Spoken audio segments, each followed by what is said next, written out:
स्थानिक स्वराज्य संस्थांच्या निवडणुकांवर सुनावणी पुन्हा एकदा पुढे ढकलली। नवी दिल्लीतील सर्वोच्च न्यायालयात महाराष्ट्रातील स्थानिक स्वराज्य संस्थांच्या निवडणुकाबाबतची सुनावणी पुन्हा एकदा पुढे ढकलण्यात आली आहे। आता या प्रकरणाची पुढील सुनावणी 28 जानेवारी 2025 रोजी होणार आहे।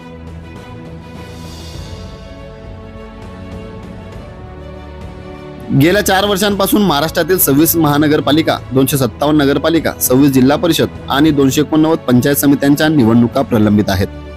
निवडणुकांबाबत सर्वोच्च न्यायालयात 57 याचिका दाखल आहेत। सर्वोच्च न्यायालयात 21 जानेवारी रोजी यावर सुनावणी होणार होती, मात्र ती सुनावणी पुढे ढकलण्यात आली आहे। महाविकास आघाडी सरकारच्या काळात त्रिसदस्यीय प्रभाग रचना करण्यात आली होती, तर शिंदे सरकारने ती बदलून 4 सदस्यांची रचना केली। यामुळे नवी रचना तयार करण्यासाठी किमान 90 दिवसांचा कालावधी लागू शकतो। स्थानिक स्वराज्य संस्थांच्या निवडणुकांमध्ये प्रभाग रचना, लोकसंख्येतील वाढ आणि ओबीसी आरक्षण हे महत्त्वाचे मुद्दे आहेत।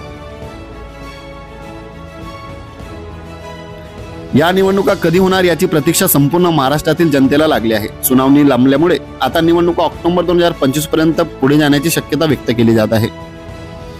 सर्वोच्च न्यायालयाचा निकाल हा महाराष्ट्रातील स्थानिक स्वराज्य संस्थांच्या भविष्यासाठी निर्णायक ठरणार आहे।